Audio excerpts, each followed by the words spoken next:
आंतरराष्ट्रीय दर्जाचे क्रिकेटपटू कसे घडतील या अनुषंगाने आपण वेंगसरकर फाउंडेशनच्या वतीने आपण वेंगसरकर साहेबांना या ठिकाणी आमंत्रित केलं होतं। यासाठी आपण निविदा प्रोसेस पूर्णपणे केली होती आणि त्याच्यामध्ये आदरणीय वेंगसरकर साहेबांनी यासाठी आपल्याला संमती दिली आणि त्यानुसार आपण हे प्रशिक्षण केंद्र वेंगसरकर साहेबांच्या मार्फत चालवलं जाणार आहे।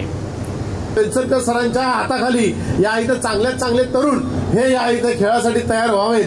त्याचबरोबर पनवेल महानगरपालिकेला ह्या लेझर क्रिकेटच्या या ग्राउंडचा हा उपयोग करता यावा आणि त्यांना सुद्धा त्यांचं कौशल्य त्यांच्यामध्ये असलेलं जे सांगतात जी कला आहे ही चांगल्या प्रकारे विकसित व्हावी यासाठी प्रयत्न करता यावेत। अशा प्रकारचं हे एक सांगता एक क्रीडा अकादमीचं मैदान हे तयार केलेलं आहे। आज मला अत्यंत आनंद होतोय की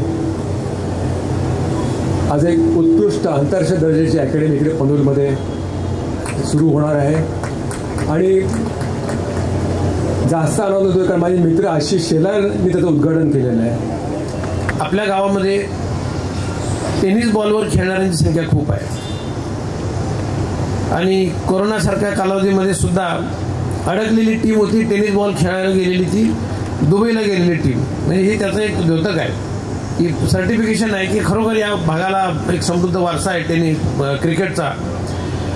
आणि मग याला उत्तम प्रशिक्षक कोण असावं तर उत्तम प्रशिक्षक वेंगसरकर सरांच्या सारखा किंवा उच्च गावस्कर साहेबांसारखा किंवा एक सचिनजींसारखा एक महान व्यक्तिमत्व लाभलं पाहिजे। या महापालिकेच्या क्षेत्रामध्ये जशा क्रिकेटच्या सुविधा निर्माण होत आहेत त्याच पद्धतीनं खारघर, कळंबोली, कामोट्यापासून ग्रामीण भागामध्ये देखील कुस्तीपासून कबड्डीपासून वेगवेगळ्या पद्धतीची संकुलं जी महापालिकेच्या माध्यमातून उभी राहत आहेत ती सर्वांनाच या येणाऱ्या कालावधीमध्ये कामाला येतील। या महापालिकेचं स्वास्थ्य, महापालिकेच्या क्षेत्रातल्या नागरिकांचं स्वास्थ्य चांगलं राहावं यासाठी या सगळ्याची निश्चितपणानं मदत होणार आहे। त्याची ग्रोथ ही प्लॅनिंगनी व्हायला पाहिजे पण त्या शहराचा त्याचबरोबरीनं जिवंतपणा टिकून राहिला पाहिजे। त्या शहराचा जो आत्मा आहे कला, क्रीडा, सामाजिक, सांस्कृतिक क्षेत्रामध्ये पॅरलली जर का या शहराची ग्रोथ झाली तर या ठिकाणी या शहराला कुठेतरी जिवंतपणा राहतो। मला वाटतं की गणेश देशमुख साहेबांनंतर जे काही मंगेश चितळे जी या ठिकाणी आले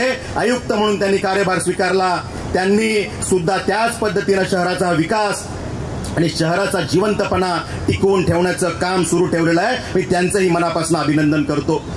आणि त्या ठिकाणी पिंपरी चिंचवड महापालिका आणि दिलीप वेंगसरकर यांच्या माध्यमातून क्रिकेट अकादमी 2007ला उभी केली आणि मी त्यावेळेस भाषणामध्ये सांगितलं होतं की या अकादमीतून एक ना एक दिवस खेळाडू उद्या देशासाठी खेळला जाईल आणि ऋतुराज गायकवाड हा त्या अकादमीचा खेळाडू आज भारतासाठी खेळतोय।